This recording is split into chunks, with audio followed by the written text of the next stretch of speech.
Baby, sini. Yes, son. I'm here. What happened to you? Sydney. Sydney. Come on, later. Where's your blankie? Here. Benjamin. Okay. Eunice, you all right? You're all right, okay? Come on. You want to sit with me? Come on, you can sit. She's shy. Did you have this center when Adnan was still living? Oh, yeah. He used to help me, too. Yeah.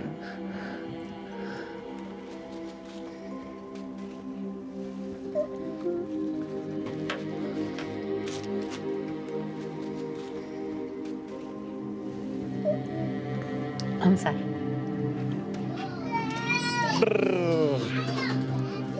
When Adnan went to prison, it was like a big piece of all of us had died. We thought he was gone forever. But then Rabia, while she was in law school, while she was raising 2 daughters, she was always there for us and she was still fighting for Adnan.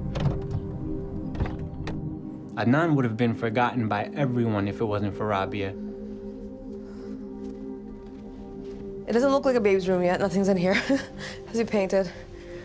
But this will be the nursery. I've got a couple weeks to get it set up. When Adnan was incarcerated, my older daughter was 99. How old was she? She was only 2. This will be my 3rd baby, and I hope that this baby will get to know Adnan uncle in a normal environment.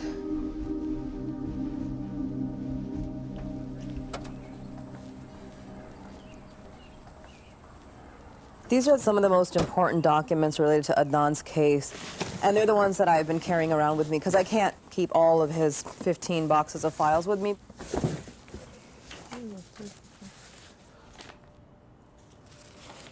This is a flyer that I made at home when we were raising money for Adnan's 2nd appeal.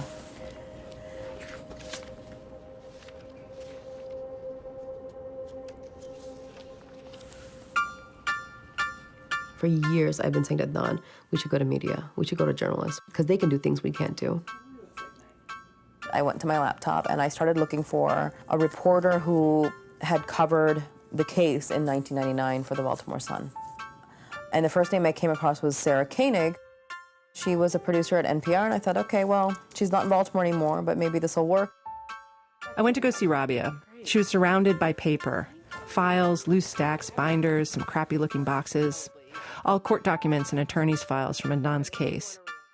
I didn't even know what a podcast was. Nobody realized, even Sarah Koenig herself, I didn't think, went into this thinking, I'm going to do like 10, 12 episodes on this, or it's going to turn into anything big. Adnan Syed's story has captivated millions since the 2014 launch of the podcast Serial. The podcast was downloaded more than 100 million times, turning the Syed case into a global sensation. It spun out of control very, very quickly. It just became a pop culture phenomenon. Please welcome Sarah Koenig. You are the world's first superstar podcaster. Colbert Report, Saturday Night Live, it was everywhere. And I'm so honored and pleased to get to present this award to Serial and Sarah Koenig. We did not expect Serial to get very much attention at all. It's a 10-hour audio documentary about an old murder that I did not solve. I personally went back and forth. Did he do it? Did he not? I think Adnan probably did it, but this case reeks of reasonable doubt. Serial turned everything into a point of investigation, turning listeners into armchair detectives. There are lengthy discussion groups on the website Reddit. Conspiracy theories are floated. Do you buy the cops are trying to frame Syed angle? Serial is what brought obsessed people on Reddit to the case, who brought new evidence to the case. An appeal is now forthcoming, one that could lead to a new trial, a plea deal, or perhaps a decision by the state to drop it entirely.